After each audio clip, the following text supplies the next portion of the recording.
So Retykle is the largest resale platform in Asia. We've recirculated over 250,000 items to date, and we try to make resale as hassle-free as possible. The whole process of resale can be quite time intensive and mostly time intensive, and the value extraction quite low. And we address the kids and maternity space, so everything has a temporary use. You end up with a lot of items that can't be reused within your own family, and they need to go out of your family.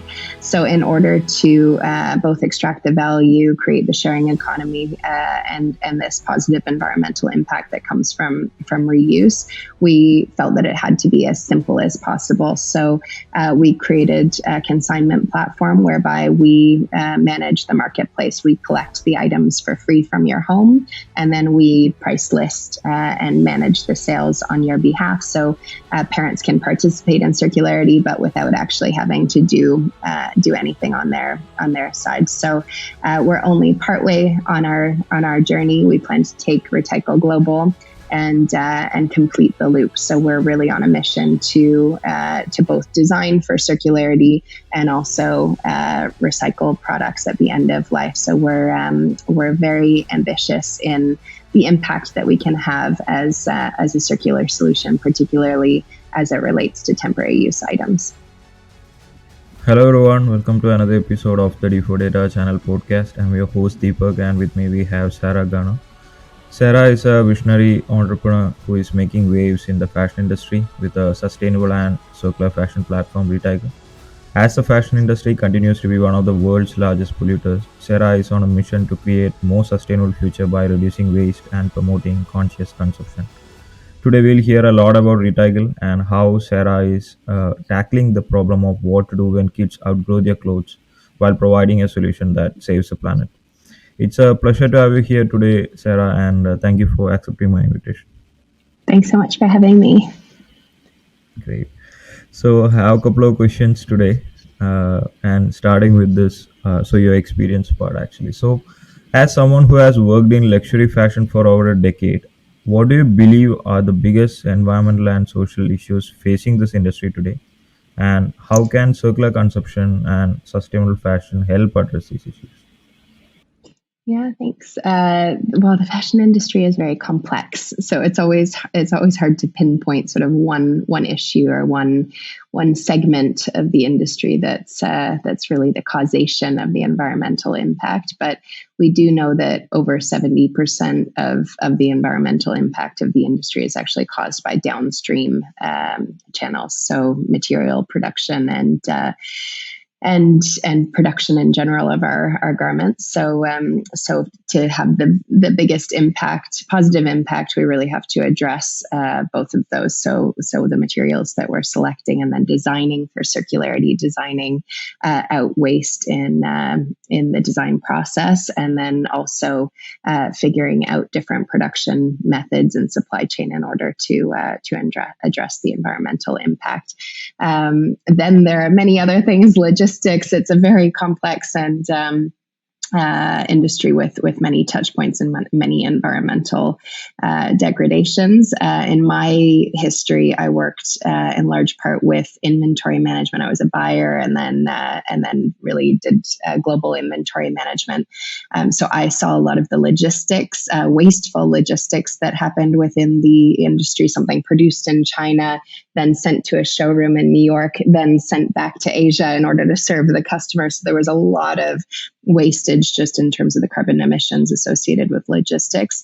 And then in my early days of the industry, I was in the luxury industry, and we had to do a lot of destruction within the industry. So luxury brands didn't allow for their products that were residual from the retailer to go into the gray market. So it's a very nuanced industry. I witnessed a lot of it firsthand, and then of course sought to create a small solution in the space and propel circularity in a space that has this natural obsolescence, natural high rotation, where we actually can't hold on to kids' items. They have to go somewhere after their natural lifespan with your own children. So I thought it was the perfect space to tackle, and perfectly positioned for circularity. And it's my belief that both in the design phase, but also just in terms of the longevity of products, we should be both as consumers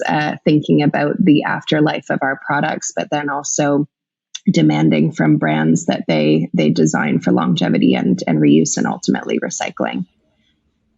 Perfect, perfect.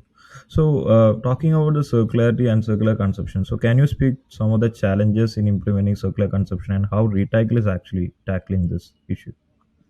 Yeah, sure. Well, the whole industry is designed for linear consumption, so that's sort of the starting place. Is that the industry isn't designed currently for circularity. So, for instance, what we do is we take products from parents, and we're a managed marketplace. So we price list the items on their behalf, and then sell those items, and the parents get a commission. But for us, every item that we list is unique. And you can imagine the whole industry is built for depth of SKU. So when you put something onto a website, you can spend many minutes, if not hours, meticulously photographing the item, because you might sell hundreds or thousands of that item. In our case, each item is one. And so our whole model requires speed of execution. So we need to be very fast in terms of loading the products onto the website. And the industry is not built to facilitate that type of product ID currently. So in future, there will be some mechanism built into products such that we can just scan the product, or we can photograph the product and all the product details will surface.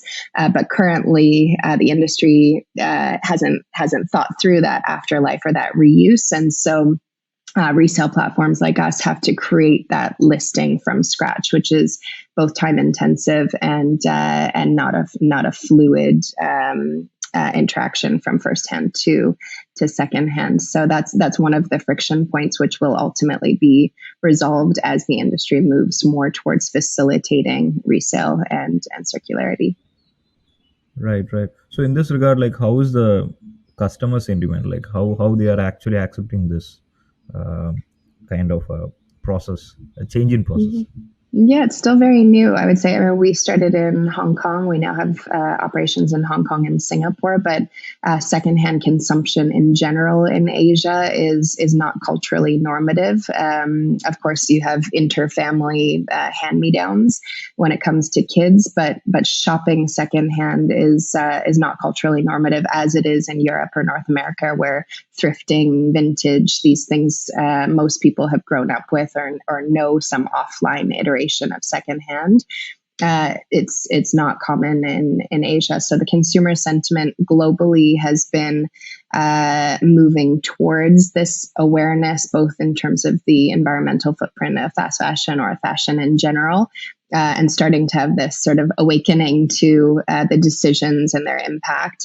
So that's facilitated both the awareness but the appetite for secondhand. And then, of course, there's the huge win of accessibility to great products at very low prices. So you have this accessibility factor that is really appealing to the younger generations, which they feel, and they're right, that they have a less environmental impact, and they have the win of unique products at great prices. So the sentiment is shifting globally.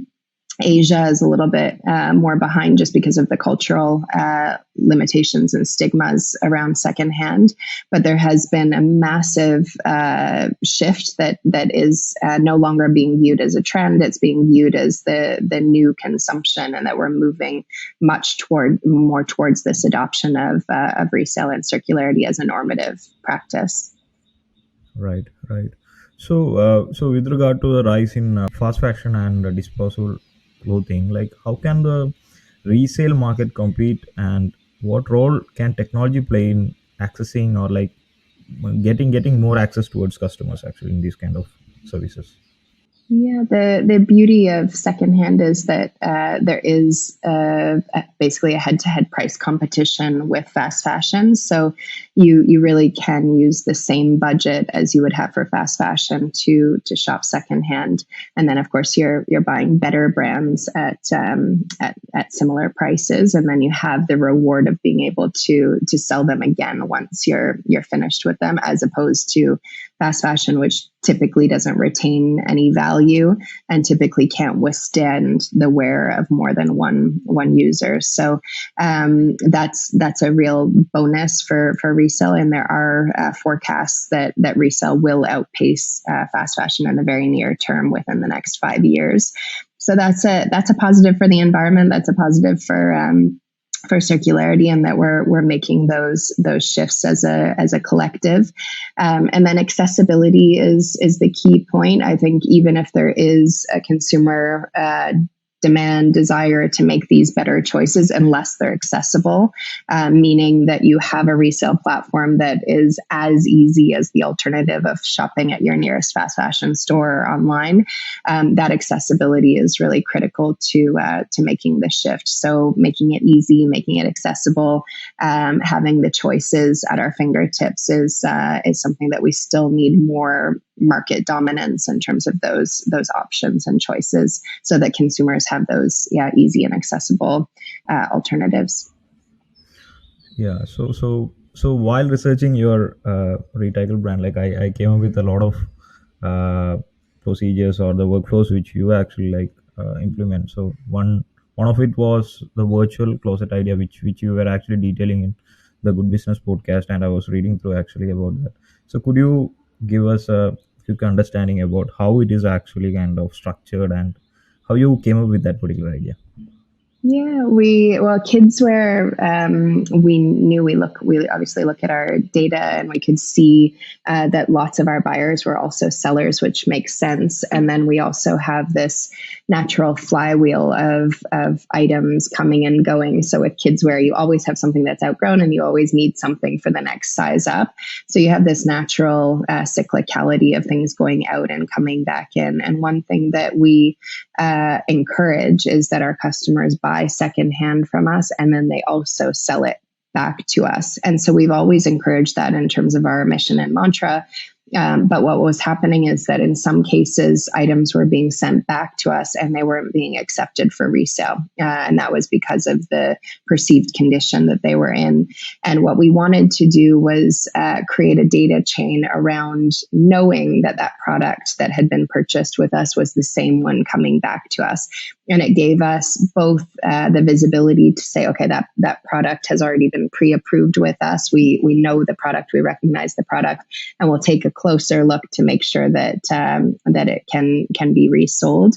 And we also just wanted to speed up the process. So we wanted to be able to say, okay, we've already seen that product, we know what that product is, and we have the data associated with it, so as not to recreate the same listing each time something came back to us. So it was really a genesis of a behavior that was happening already on our platform, and we just wanted to harness it to make it both easier for the sellers and also easier for us in terms of the processing. So now customers can just select from their digital closet, their virtual closet, the past purchases, and relist those items with us. So it creates this nice encouraged loop, and makes it easier on both the seller and our side to facilitate that loop. And that's sort of the early stages of where I think the industry is heading as a whole, where we're going to have digital IDs associated with all of our physical goods, all of our physical products, and it'll be that much easier for us to sling them onto a secondhand marketplace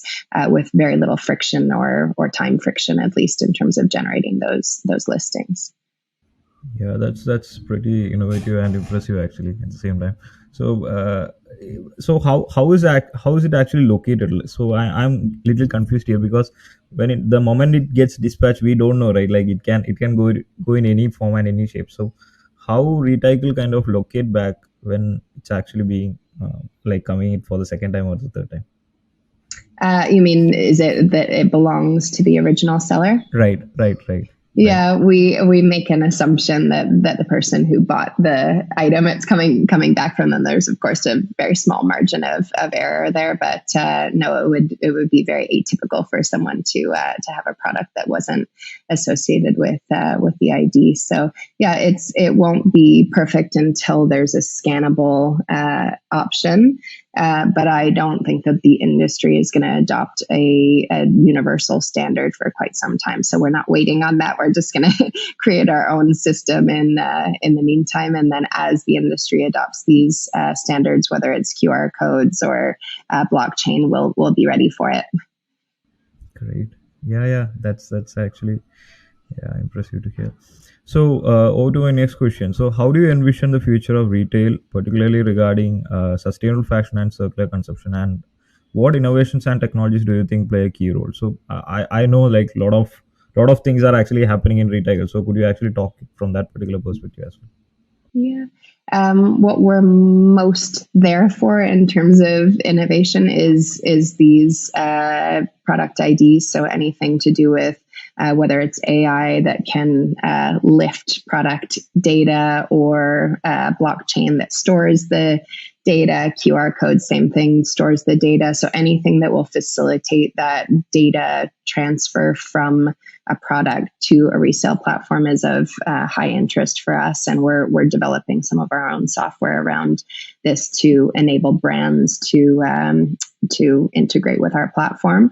And then the other piece that we're most interested in is we're not full circularity. We use the word circular. We're on one of the arcs of circularity, but actually full circularity would require the recycling phase and actually going fully back to cradle, and so that's the other aspect that we're really interested in terms of evolution and innovation in the industry is, okay, eventually products are not sufficient to be resold or donated. They're not fit for reuse, and so we're very interested in the recycling and regenerative textiles, where you're able to put end of life textiles through recycling. And create products that people would equally want to something that was produced from virgin fiber, and that's coming. Still very complicated, particularly with mixed fibers or man-made fibers, but it's coming, and that's something that we're also very interested in, is completing the loop and being able to put end-of-life textiles and other products that are currently waste that could be used as inputs for something new. Right. So, when it comes to the overall like fashion industry as a whole, like we know that it's one of the largest polluters, and what steps do you think governments and regulatory bodies can take to encourage more sustained practices, and what role can consumers play in this whole of the supply chain? Yeah, it's a great question. I really think we need regulation. There are different opinions on the topic, but I really believe the government has to step in at a global level to regulate the industry. I'm an economics student, and I just don't understand why these negative externalities aren't being accounted for.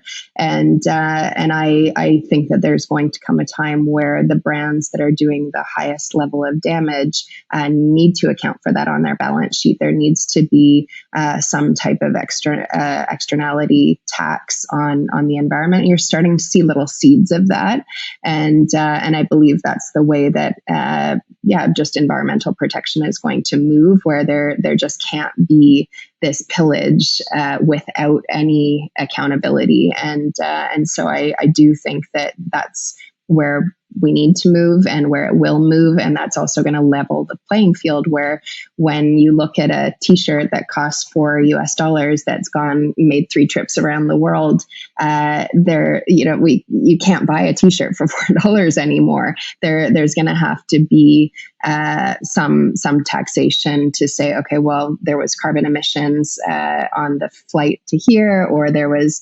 wastewater that was created in this step, and the tax on that is X. So I think that accounting is coming, and brands are seeing that risk, especially fast fashion brands. They're starting to see that risk come nearer and nearer, and trying to get ahead of it.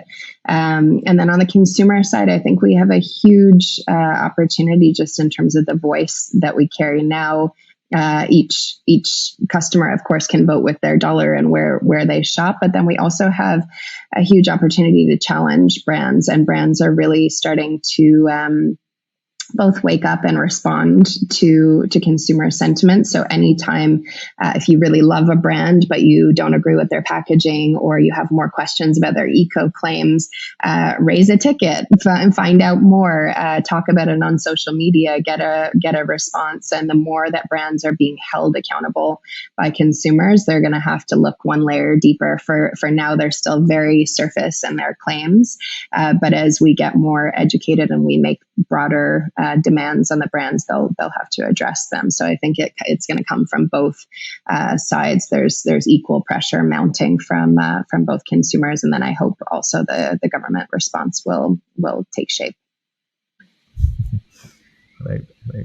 So to my next question. So how do you balance the desire for sustainability with the need of profit in the fashion industry, and what advice do you have for companies looking to make a more meaningful impact on the environmental, and at the same time it should be having some financial viability? So what is your opinion, and how did you go forward with that instance? Yeah, also super complicated. I think brands are really struggling with that now, or groups of brands, because there's never been an option not to grow. I mean, you just have to keep growing, and for a typical fashion brand, that just means producing more stuff. I mean, those are like linear assumptions, and so now there is pressure sort of throughout the industry to rethink growth and where those growth channels should come from. So in some cases, it could be from price increases. So price increases throughout the whole supply chain, making better choices. So the highest luxury brands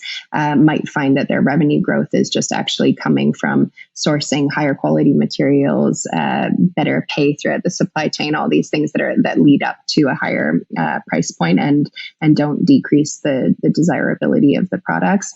Then there's other groups like Selfridges Group who are saying that their growth is going to stagnate or maybe even degrowth across typical retail, but that their growth channels will come from resale, rental, repair, and other categories. So these are quite exciting changes that are emergent within the industry, where we're questioning the typical linear growth of make more stuff, buy more stuff, sell more stuff, and it's just the whole industry has become completely satiated. I mean, there's just too much stuff out there. We don't need more stuff, and so we have to figure out more creative ways to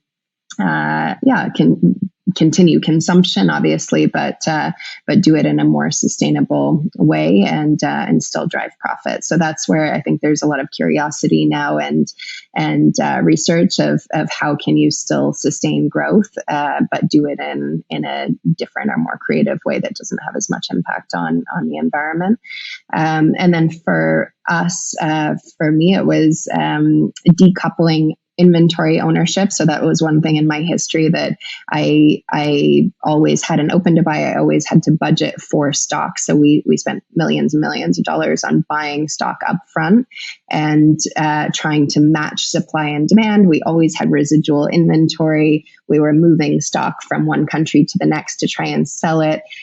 So I really wanted to decouple that capital association with inventory, de-risk inventory through a consignment model, which is what we operate on, and then really do our utmost to match supply and demand in the most thoughtful way. So we do a lot of personalization and automation to make sure that product finds a home versus having any waste, any residual inventory. And then otherwise, as an entrepreneur, I think one of the key things, and if you want to make an impact, is find a big problem. Like find a space that has a big problem, and ideally it really resonates with you as a passion, so that you'll see it through and you'll have the perseverance to continue tackling the the problem. And I would just say, yeah, it has to be big. I think that's where we'll get the most environmental impact is big problem, big solution. But I think a lot of sustainable fashion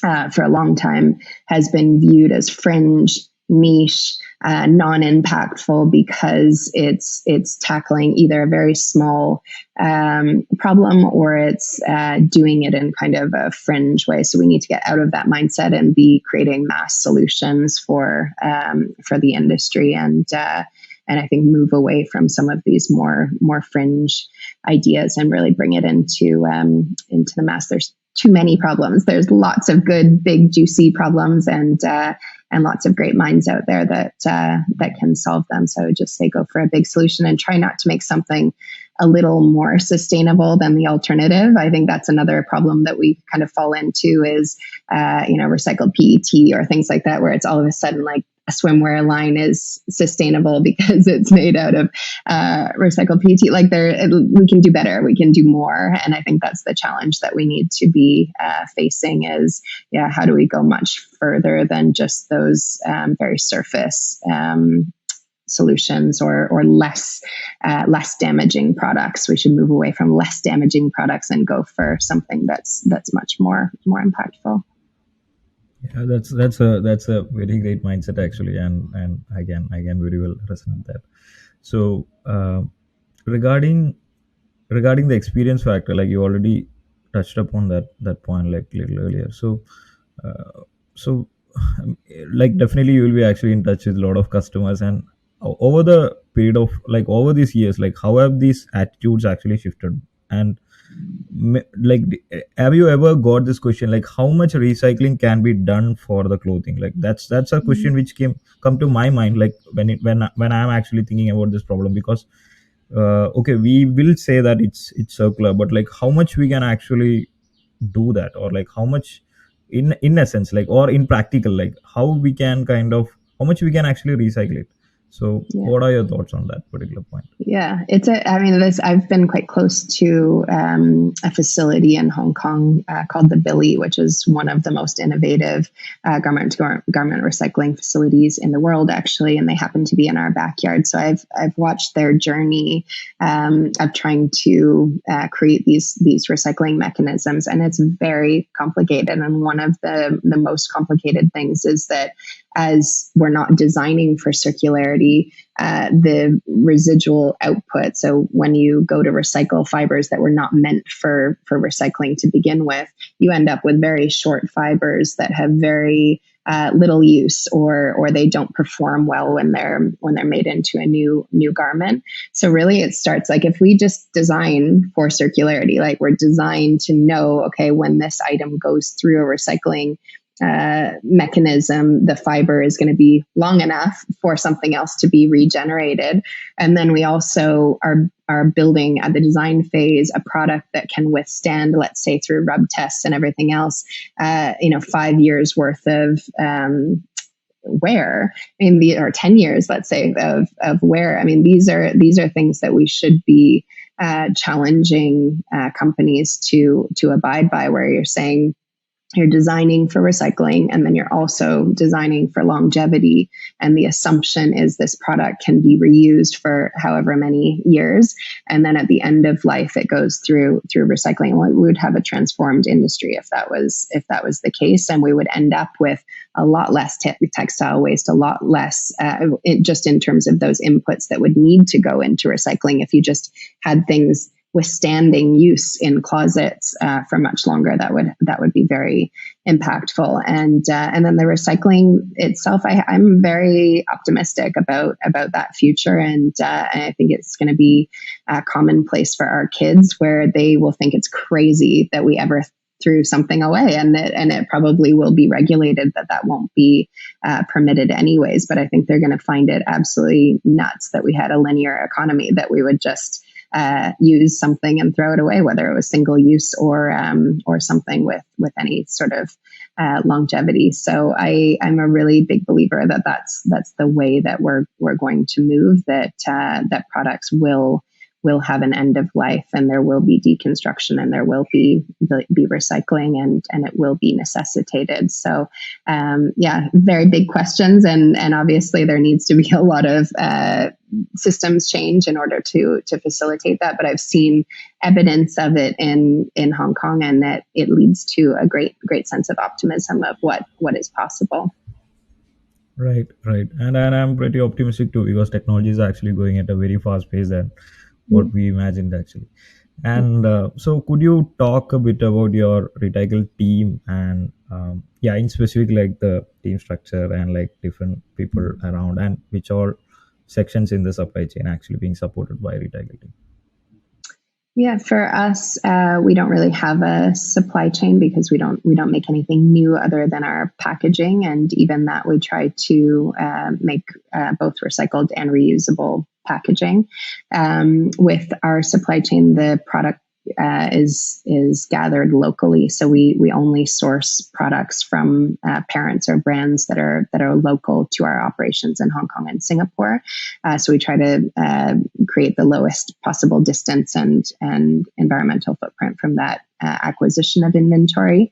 And then on the outbound, it's the same. We predominantly serve locally. So our ambition is actually to be a global local company. So we'll serve globally, but we'll have local hubs to make sure that inventory is being recirculated on as close a domestic footprint as possible, and then we constantly self-audit. So things like packaging and our logistics partners. Every company has a footprint, and so we look at how we can reduce our own, and across every touch point as well. So even our packaging, we designed to be circular. So when products go out in our packaging, you can send back the same packaging with your items to sell. Right. So my last question for today. So, given your experience with Retykle and the success it has been in circular, you have seen in recirculating items and reducing waste. So, what advice do you have for entrepreneurs looking to start a business in this specific field? Start with passion. Yeah, I think you have to really be very dedicated to the space. There are much easier businesses to run, so I think this is something that you have to be quite deeply passionate about the future forward outlook. So both as investors, as entrepreneurs, as anyone getting involved in this space, it's not solved for today. It's something that we are solving for in the future, and I think you have to be really driven by the future forward outlook, and wanting to be a part of that innovation and change, and be very iterative in terms of the approach, because it's all evolving daily, weekly, monthly, and yearly, and just to want to be on that ride and want to be part of that solution. So it's not the easiest business, so I wouldn't suggest entering unless deeply passionate about circular consumption, and then I would say get on the ride, because it's a very exciting field with a lot of potential ahead, and lots of innovation. So I think it's one of the most exciting spaces to be in.